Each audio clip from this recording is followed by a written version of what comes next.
Hi, I'm Steve McShane. And I'm Maia Carroll. In this edition of Begin in the Garden, Steve will be our dirt whisperer, and he'll tell us what your soil is begging for great garden results. We'll answer the question, organic, to be or not to be? We'll take you to a great Monterey County garden getaway, and we'll show you a garden dessert you can whip up in no time. All coming up next.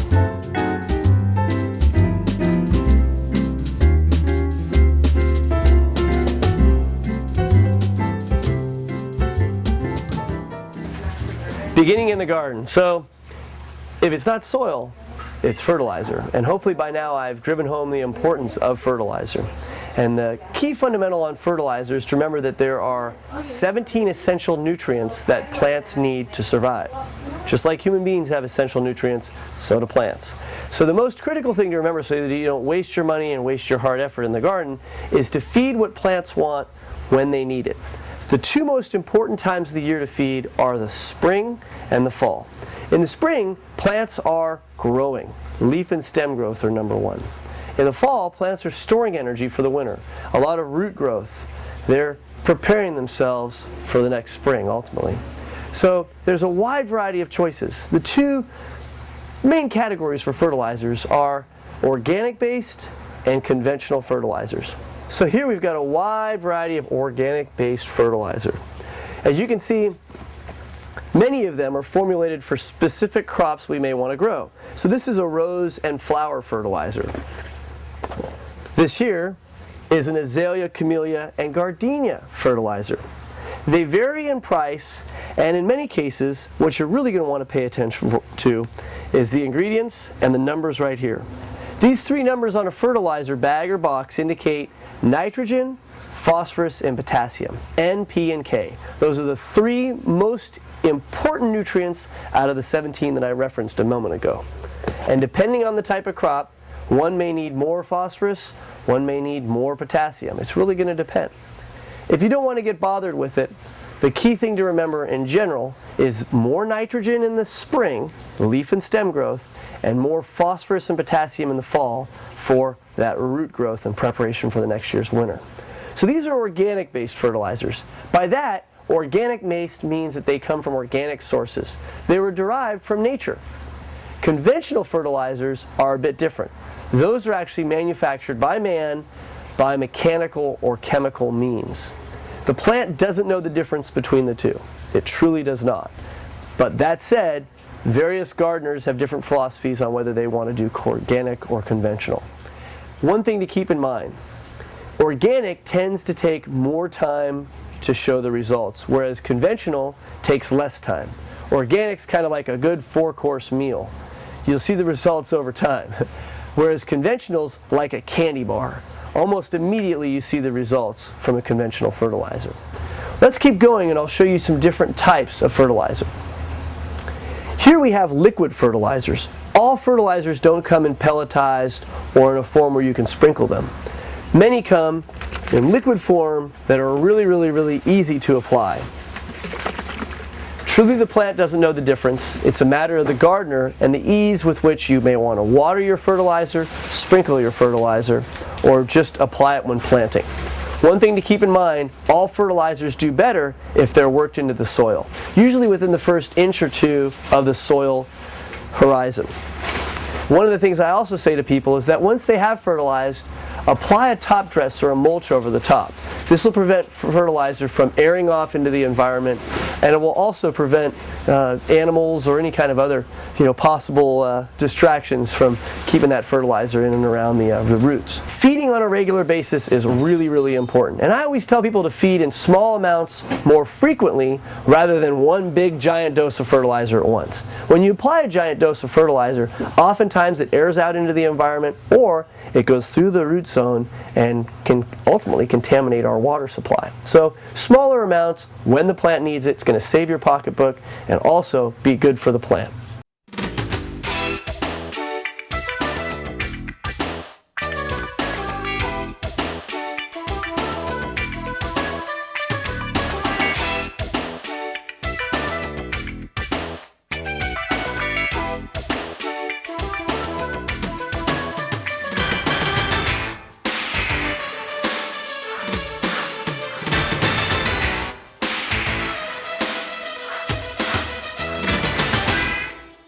Organic produce is very popular, but what about growing organic?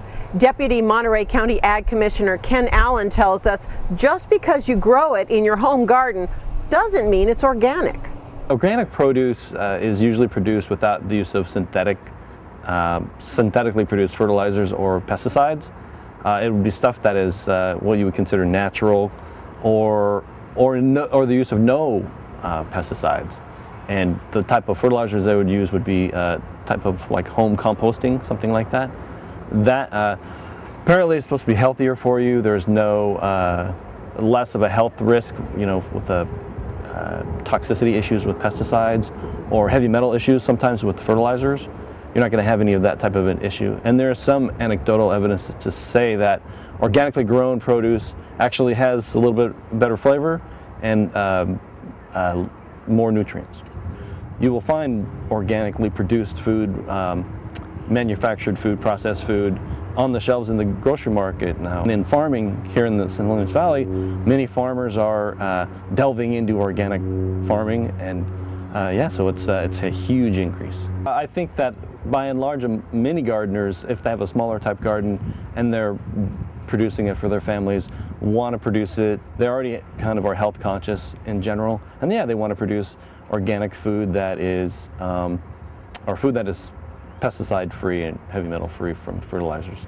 Home organic farming is probably a complicated thing to do. It's very easy to grow in your backyard and not grow organically. With the use of any sort of a commercial pesticide, even no matter how small, that would automatically knock you out of being considered organic. Also, the use of any sort of commercial fertilizer that is not from an organic source. So it would be really easy for an organic grower. Also, the source of your seeds or your plants, if they are not from an organic source before that, then already you're sort of not organic. You're healthy, but you're not necessarily organic. The most important component to any organic farming operation or growing operation, even a backyard garden, would be the health of your soil. That's the key to everything. If you have good organic content or decaying organic matter in your soil, lots of minerals and nutrients for your plants, that's the key. In your home garden, it would probably most likely be composting would be a great source of fertilizer for your soil. If you have a good healthy soil, you'll have good healthy plants. They'll be able to fight off any type of disease or insects that come along, and you won't need to resort to the use of pesticides. A home gardener has the choice to be conventional or organic, much easier so than a large-scale farmer, because a home gardener can plant a smaller amount of products or produce, and the pest pressure that they're going to be experiencing is much less significant. And just with good management practices, and if needed, the occasional use of a pesticide that's approved for use in organic would get you there.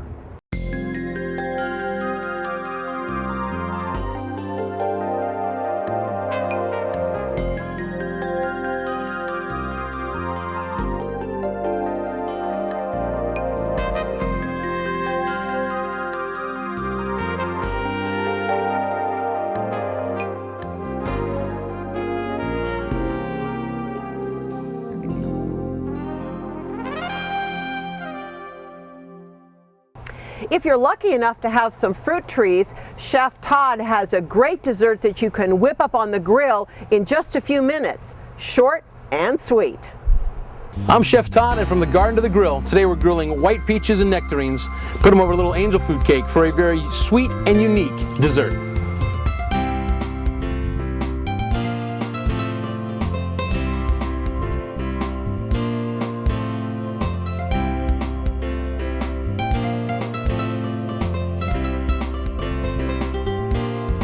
First thing we better do is get some of that fruit right on the grill. So we're going to take our white peaches, and we're just going to run a knife very carefully right up to the seed itself, and then a nice mild twist will help remove that. Same on the next one. Do be careful, because sometimes you can go through the pit, in this case where the pit's a little soft. And then we're just going to do a quarter on it as well. And same thing, just remove that pit right out of there. It comes out fairly simple if they're nice and ripe. overly ripe and you'll have squished fruit. So you do want to be careful. You want to pick nice, firm fruit. And just go ahead and remove any of that that's in there. So just very carefully run your knife right around the pit, giving it one firm turn, and out comes the pit from the one side. Then on the other, you're just going to take that knife right back in to against the pit. And same thing, just a nice little bit of a pry, and out comes the pit. Just that simple. So now we've got this pit removed from all of our peaches and nectarines. We're just going to go ahead and get those into a bowl. And it doesn't matter if you don't need to keep them separate. And we're going to toss those just in a little bit of grapeseed oil.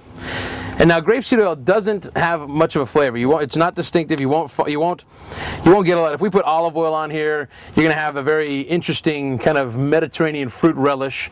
So with the grapeseed oil, we've got a much cleaner. It'll just add for some moisture to keep it from sticking on the grill and help us to really get that nice char happening without the fruit sticking and bruising and not. It'll stay looking nice and beautiful. So after we toss those around, we don't need to add any sugar or anything to them. We can add a little pinch of salt, which helps draw out all the natural flavor. But we've also got a little bit of maple syrup that we're going to take, and we're going to drizzle on there as well to help with that caramelization. And anytime you're grilling or caramelizing something, what you're doing is you're cooking the sugars. You're grilling or burning the sugars slightly. So we're going to add just a little extra on there to give us that nice sweet caramelization, as well as another layer of flavor. When you add the maple, it's not just your standard grilled fruit, which was sweet and delicious. You've got a nice other component that'll work well with the smoke. They kind of play off of each other. So once we've got them coated, just go ahead and lay those on there. And again, it doesn't matter if they get mixed up. Get those on the grill. You hear that beautiful sizzle. Now, because of first of all, the sugar that's in the fruit and also the maple syrup on there, you do have to watch that we don't get too much caramelization too quickly. We do want the fruit to have time to soften as well. As I'm laying them on the grill, I'm putting the cut side of the fruit down first, so I have that nice surface area. I don't want the skin to get too much charred. The skin already has its own little texture to it, so if we char the skin too much, we could actually add an undesirable texture to the relish that we're making, the fruit compote. So once we can set that off to the side, and we'll use that again when we bring it off the grill. It's going to take just about a minute to 2 minutes on each side. And you'll see the ones we put on here first, just that quickly they begin to start to caramelize. So we're going to give that just a little more time, maybe move them a quarter turn. And the reason for cooking this fruit to begin with is, one, we want to soften the fruit, add another dimension of flavor, really give it some character that just a standard fruit compote wouldn't have that same uniqueness to it. We want something a little bit different. So I've got a beautiful angel food cake that we baked earlier, and just a nice slice of angel food cake that we're going to put down into the bowl. We're going to take some of those grilled nectarines. We're going to take that original bowl that we used that has a little bit of that grapeseed oil in there, but not much. Start putting that fruit back in there. Now that the fruit's nice and tender, a couple of nectarines, a couple of peaches. Just give that a nice toss. Allowing that maple syrup to kind of recoat everything. And really, we're just a matter of taking our fruit and getting it into the bowl with that beautiful angel food cake. Take a little bit of that syrup that's been created from the hot fruit and the maple. Just pour that right over the top. We've got a little bit of fresh mint. Put that right in there. I'm Chef Todd, and from the garden to the grill, we've grilled some white peaches and nectarines, poured them over a little angel food cake with a little Vermont maple syrup. All we need now, finish it off a little bit, dress it up, and be ready to enjoy.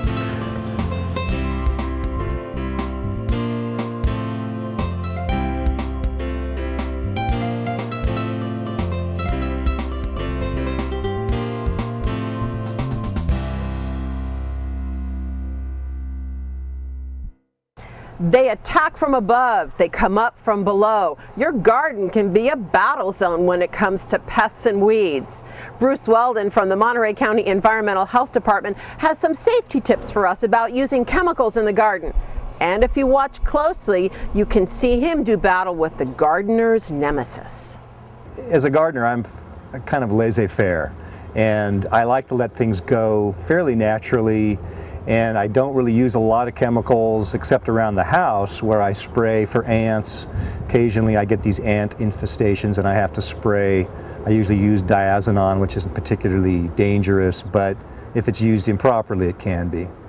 There's a lot of great chemicals that have been developed over the years that we all take for granted and use, but even just because you buy it at Orchard Supply doesn't mean it's still potentially very dangerous to you and to the environment. You have to handle them carefully. You should always wear some kind of protective clothing. At the minimum, you should wear gloves and some kind of long sleeve shirt. You don't want to get any of that chemical on your skin because it'll go right through the skin and into your system. So gloves at a minimum, eye protection oftentimes if you're spraying, long sleeve clothing so that you don't get it on your skin, and that's going to protect you. And then you want to be careful that you handle it correctly, that you apply it in the way that the package direction says. And of course, like many things, bigger and more is not necessarily better in this case. You want to follow the directions religiously. Don't double the dose because you think it's going to do double the killing power. Those things are set up in a way to maximize the effectiveness of the product, and you don't need to alter that. Unfortunately, we do have problems with people that get exposed. You have to really expose yourself pretty significantly with chemicals that you would get at a local garden supply to get that sick. But you can run into problems with exposure that'll make you sick, and you may not be sick enough to go to the doctor or the hospital, but it's going to affect your body. These are toxic chemicals. There are many of them made to kill. And if you get it in your system, it's going to affect you. It may not kill you, it may not make you violently ill, but it's going to make you feel sick, and it's not going to be good for your system over the long run. The best way to dispose of leftover garden chemicals would be to take it to the local household hazardous waste collection facility. Here in Monterey County, there's one at Sun Street in Salinas, and there's also one at the Marina landfill over in Marina. Both of those will accept chemicals from homeowners, and they'll get rid of it for you properly and take care of it.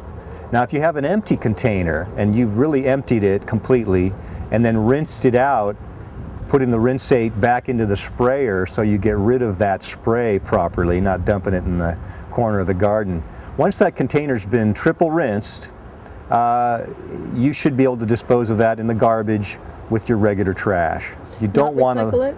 You could recycle it as well. I would probably err on the side of caution and put it in the trash rather than recycle, just because the recycling is exposing more people potentially, and if you don't do a real good job of triple rinsing it, you could be exposing the person that's sorting that trash out to chemicals. I've had a vegetable garden for years and years, and it's not a huge garden, but it's out there in the real world, and I've been plagued with gophers, and I have tried everything to get rid of them, both nice and